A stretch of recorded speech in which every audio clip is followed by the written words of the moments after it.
Hello everyone, welcome back to the channel. My name is Harvey. I'm a landscape and commercial photographer, and today I want to talk to you about one specific lens. It's the lens that I use for at least 90% of my photos. It's not necessarily going to be a lens review, but I do want to share my philosophy when it comes to choosing gear, and rather than getting too bogged down in the specs, which you can just peruse on Google to your heart's content, I'm going to show you actual photos, because I'm a firm believer that really specs don't matter. It really is all about the images. So hopefully the images I'll share in this video will explain why the Tamron 28-75mm f2.8 lens could well be the only lens that you need. Now, before you jump down in the comments and say, oh, well, you need a wide angle and oh, you need a telephoto lens, I know that this isn't necessarily the only lens that you need, but if you are just a casual photographer, or even if you are getting into doing commercial work, this is a lens that I think you could take out as your only lens and still have a great shooting experience. So let me talk to you about why I love this lens so much. Now, I've owned this lens for coming up to 3 years now, and I've had firstly, zero problems with it at all. It's just always performed well. And I've been doing commercial photography for around 2.5 years now, completely full time, getting paid by clients to take photos of their businesses, of their brand. And this has been the lens that has done the majority of that work for me. Now, I'm a Sony shooter. I shoot on the Sony mirrorless systems. So again, the camera has obviously a part to play in the equation when it comes to image quality, because I am shooting full frame, 24 megapixels. And even if I'm shooting video and I'm using this lens, I'm shooting everything in S-Log2. So there are certain settings that are going to help with dynamic range and with image quality, but most of the optical performance, or a large part of the optical performance, does come from the lens itself. And that's one of the key characteristics of this lens. Is firstly, it is really sharp. It's obviously not going to be as sharp as prime lenses, but if you're looking to compare to things like the 24-70 from Sony, like the G Master lenses, then I think if you're just sharing things on social media, on websites, then I don't really think you're going to see much of a difference. And any difference that you do see, you really have to ask yourself whether that incremental change in difference is worth the vast difference in price that you're going to pay between a lens like this from a third-party manufacturer to something native like the Sony G Master lenses. Now, for me, that wasn't necessarily a price that at the time I was willing to pay. I was looking to start a business. I don't have endless amounts of money to spend on gear. I'm just starting that journey, or at least I was a few years ago. I wasn't necessarily looking to spend thousands and thousands of pounds, because there was just other things that I needed to prioritize spending that kind of money on at that time. And that might be a position that a few of you guys are in as well. We don't all have a lot of money to throw at gear. So can you get great images, and can you get good results that you'll be happy with by spending a fraction of the price? Now, obviously, image quality and performance is of paramount importance for me, just because of the nature of the work that I do, doing a lot of commercial work. And I can safely say that I have had zero complaints about the image quality of this lens. Whether I'm shooting portraits and I'm shooting at a shallow depth of field of around f3.2 or 3.5, the bokeh on this is really, really great. Now, that might not necessarily be as important in landscape photography, where depth of field is arguably a little bit more important. But if this is going to be your lens as a kind of do everything lens, maybe you do a bit of landscape work, but you also want to get into shooting weddings, or you want to do some portraits or some product photography, then this versatility is going to be very, very valuable to you. And yes, at f2.8, this lens isn't necessarily the sharpest lens, but if you stop down to f3.2 or even down to f4, you're going to get a lot of sharpness with some really great shallow depth of field. I know a lot of people complain that bokeh isn't as nice on third-party lenses, but I really don't have any complaints when it comes to the actual look of the bokeh on this particular lens. Now, when I'm out in the landscape, I use manual focus most of the time, just because there's not really an awful lot that's moving in my scene. However, when I'm shooting commercial work, if I'm doing portraiture, if I'm shooting an event, or if I'm doing, a wedding or something like that where it's very dynamic and there's a lot of movement, then autofocus is also something that is very, very important. And it's very important to a lot of people for a lot of different reasons. Now, the autofocus on this lens, again, is just absolutely superb. I hardly ever miss focus. And I have a couple of different kind of autofocus options that I like to use.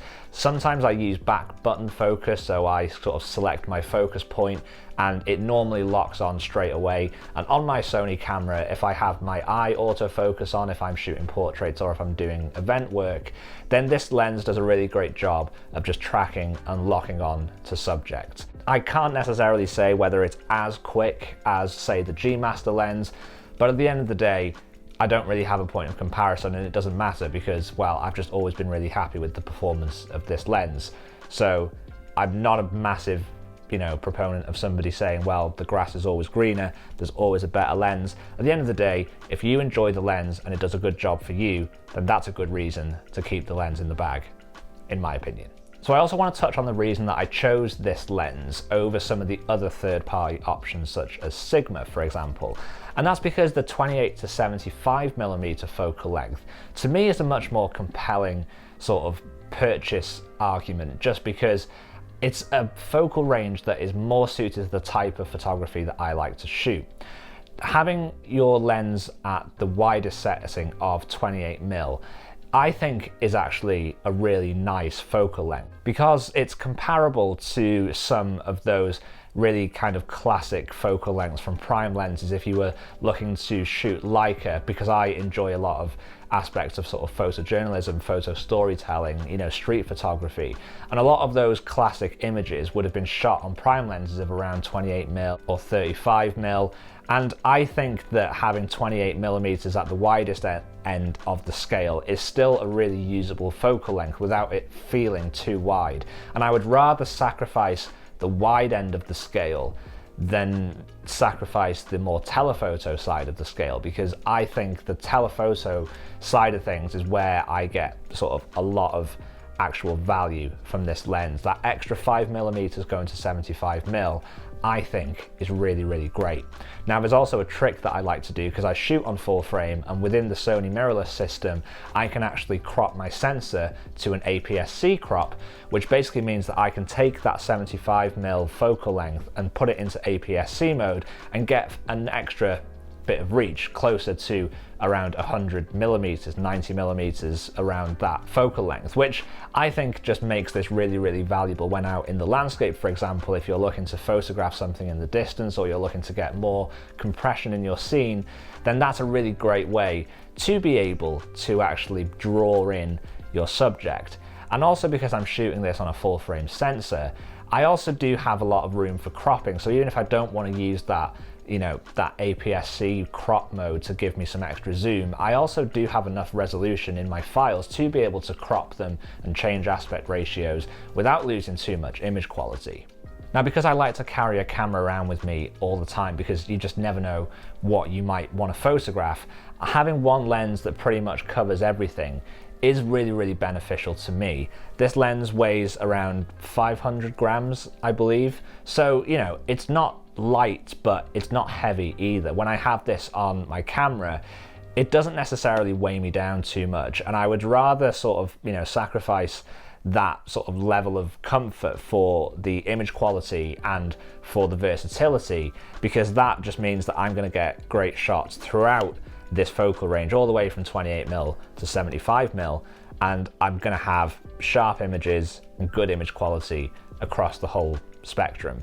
I'm not necessarily as interested in shooting if I have to go into my bag every time that I want to take a photo to change lenses, because the scene means that, the lens that I have on just isn't the right focal length. There are a lot of people who love to shoot primes, and I think in the right setting, the primes can be great if you're, shooting in a very slow-paced way. If you are doing landscape photography and you do have a bit of time to set up and experiment, with your lenses, then that's great. But if you're just a bit more run and gun, especially at events and especially on commercial shoots where you just want to prioritize getting the shot when it happens as quickly as possible, then faffing around with lenses It's just not really kind of something that I'm a particular fan of. So this lens, for that reason, has stayed in my bag for years and years. And I just want to make this video just to basically reassure everybody out there that you don't necessarily need to buy the G Master lenses. You don't need to get the most expensive glass to get the best images. It all comes down to composition. You can do a lot in post-production, and really it might be better to take the money that you would spend on getting a G Master lens and investing that in a trip or a holiday to go and take some photos.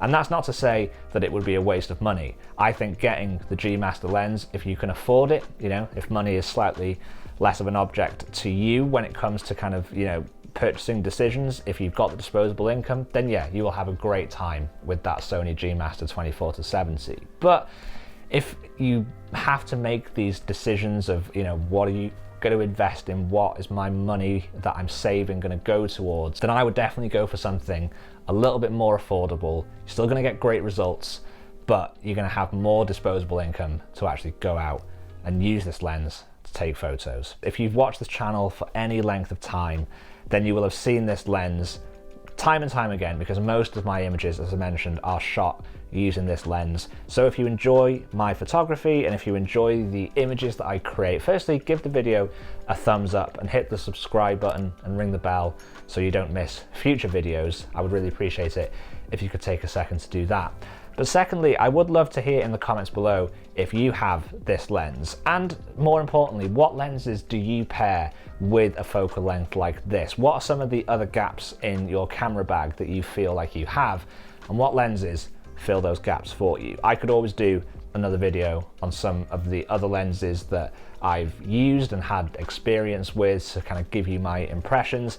I definitely don't want this channel to be too gear focused, because for me, gear isn't really important. I don't spend a lot of time researching gear, and I don't invest in new gear very often when it comes to actual camera gear. You know, I've had this camera body for 4 years, I've had this lens for 3 years, and I haven't really felt the need to buy anything else. I'm not somebody who wants to get loads and loads of camera lenses and cameras through the door just to review them, because I just don't think it's that important. So without rambling and ranting on too much further about gear on YouTube, because yeah, I think there's tons of people who do great gear videos. I just want this channel to be about the photography. So I hope my 2 cents worth is actually valuable, and I hope you've enjoyed this video about the Tamron lens. As always, guys, thank you so much for watching. I really appreciate everyone who takes the time to tune into these videos and leave comments and hit the like button. I've seen some really nice growth on the channel over the last couple of months. It's great to meet more of you down in the comments and put some faces to some of the names that I see subscribing. So thank you to everybody who takes the time to do that. If you don't know already, new videos go live every Thursday at around 5 p.m. and I hope to see you in the next one. Until next week, guys, take care, and I'll see you soon.